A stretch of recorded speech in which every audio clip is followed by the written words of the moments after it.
কলকাতার ছবি কিন্তু ভয়াবহ। ঘড়ির কাঁটা বলছে 9:45, অর্থাৎ আর কিছুক্ষণের মধ্যেই কিন্তু ভরা অফিস টাইম শুরু হয়ে যাবে। কৈখালির অবস্থা দেখুন, একেবারে হলদিরাম যে মোড়টা রয়েছে সেখানে একেবারে জল থই থই অবস্থা।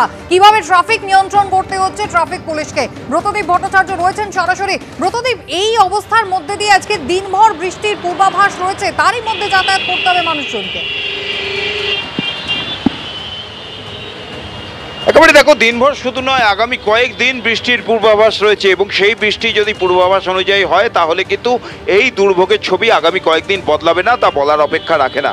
সব থেকে বেশি বড় বিষয় যে এই কৈখালি মোড়, এটা কিন্তু যে শহরতলি রয়েছে, যেমন উত্তর 24 পরগনা জেলা, নদিয়া, হুগলি, এই সমস্ত জেলা থেকে প্রচুর মানুষ তারা কিন্তু আসেন, শহরে যান, নিজের কর্মস্থলে যান এবং স্বাভাবিকভাবেই এই কৈখালি মোড়ের ওপর কিন্তু যানবাহনের চাপ অত্যন্ত বেশি এবং সেইখানে এইরকম পরিস্থিতি হওয়ার ফলে কিন্তু যানজট তৈরি হচ্ছে। ট্রাফিক পুলিশের তরফ থেকে সেই যানজট মোকাবিলা করার চেষ্টা করা হচ্ছে, কিন্তু যা পরিস্থিতি হয়ে রয়েছে তাতে কিন্তু যানজট মোকাবিলা করা অতটা সহজ বিষয় হয়ে দাঁড়াচ্ছে না।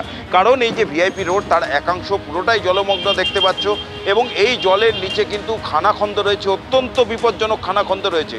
আর তার উপর দিয়েই এই 2 চাকার যান নিয়ে বহু মানুষ যাচ্ছেন, ঝুঁকি নিয়ে, কার্যত নিজের প্রাণ হাতে নিয়ে। সাইকেল নিয়ে অনেকে যেতে যাচ্ছেন, কিন্তু যেতে গিয়ে আমাদের সামনেই তারা বিপদে পড়েছেন। পরবর্তীতে দেখতেই পাচ্ছ ফুটপাতে সে সাইকেল তুলে যাওয়ার চেষ্টা করছেন।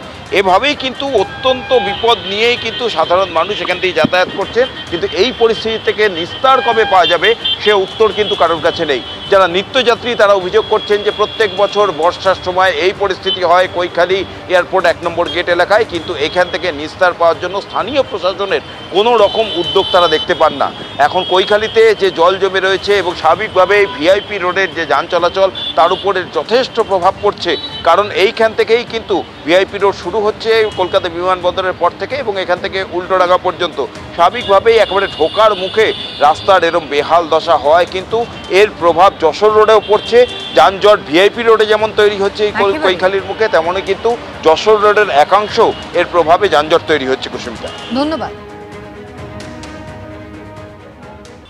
সকাল 8টা, আমরা এই মুহূর্তে রয়েছি ঠিক উল্টোডাঙ্গাতে এবং দেখা যাচ্ছে যে সেখানে আজকে ভোর থেকে যে বৃষ্টি হচ্ছে তার জেরে শহর কলকাতার অন্যান্য রাস্তার মতন কিন্তু অত্যন্ত গুরুত্বপূর্ণ রাস্তা উল্টোডাঙ্গা হাটকো মোড়, একদিকে যেমন শ্রীভূমি বা এয়ারপোর্টের দিকে যাওয়া যায়, অন্যদিকে ঠিক বাঁদিকে বেঁকলে সেখানে কিন্তু উল্টোডাঙ্গা স্টেশনের দিকে যাওয়া যায় এবং বাইপাস কানেক্টর কিন্তু হাটকো মোড় থেকে গেলেই পাওয়া যাবে। ফলত আজকে এখানে এই বৃষ্টির জেরে এই মুহূর্তে বিভিন্ন জায়গাতে জলমগ্ন পরিস্থিতি এবং দেখা যাচ্ছে যার কিছুক্ষণের মধ্যেই যখন এখানে একেবারে অফিস সময় শুরুয়াত হবে তখন থেকে কিন্তু এই জল যদি না নমে তাহলে সেক্ষেত্রে কিন্তু একটা প্রবল যানজটের সৃষ্টি হতে পারে এবং দেখা যাচ্ছে কোথাও হাঁটু জল, কোথাও কিন্তু এই মুহূর্তে কিছুটা যানজট তৈরি হয়েছে। সব মিলিয়ে এই মুহূর্তে উল্টোডাঙ্গার যে জায়গা বা যে সিচুয়েশন, প্রবল বৃষ্টির জেরে সেখানে কিন্তু বিভিন্ন জায়গাতে জলমগ্নের পরিস্থিতি। ক্যামেরায় দীপ্তেন্দু চক্রবর্তীর সঙ্গে সুকান্ত মুখোপাধ্যায়, এবিপি আনন্দ, কলকাতা।